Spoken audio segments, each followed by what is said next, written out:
par Mohamed Ouileb. L'horizon semblait dégagé pour lancer la CAN 2021 de la meilleure des façons. Sincèrement, on ne pouvait pas se douter que l'averse pouvait venir de la Sierra Leone. L'équipe nationale a calé d'entrer dans un examen qui ne présentait pas un fort degré de difficulté.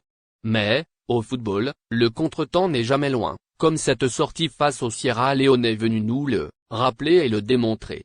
Ce qui devait être une formalité s'est soldé par un score de parité. Une punition méritée infligée par une vaillante adversité.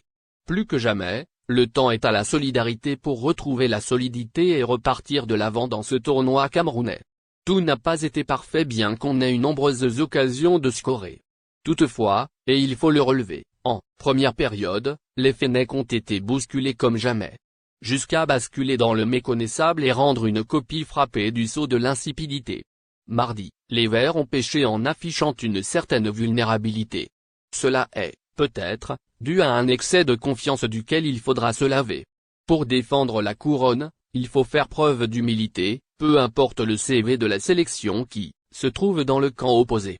Et pourtant, Djamel Belmadi avait averti ses troupes pour ne pas tomber dans la condescendance et la facilité qui mènent parfois à la létalité. Avant-hier, c'était un avertissement qui avait 2 unités en frais de pénalité.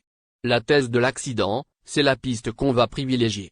Et on ose espérer que Riyad Mahrez et ses camarades repartiront de l'avant contre la Guinée équatoriale lors de la prochaine journée.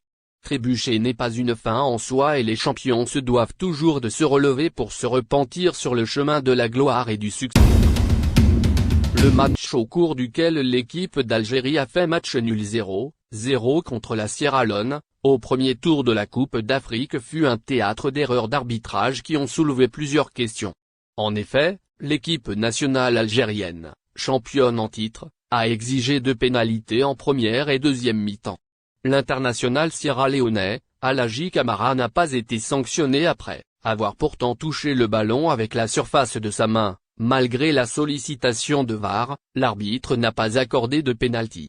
Puis en deuxième période, le joueur de l'équipe d'Algérie, Youssef Belaïli se fait déséquilibrer dans la surface de relation. L'arbitre et Oral Hamad ne siffle pas pénalty.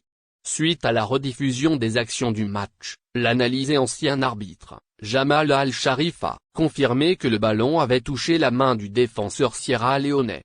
Cependant pas intentionnellement, la main ne s'est pas déplacée vers le ballon pour l'arrêter.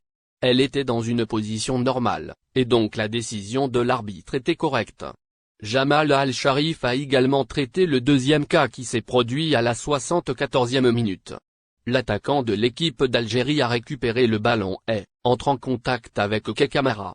Le défenseur sierra-léonais fait tomber Belaïli dans la surface de réparation. L'ancien arbitre a déclaré que le défenseur avait touché le ballon avant Belaïli.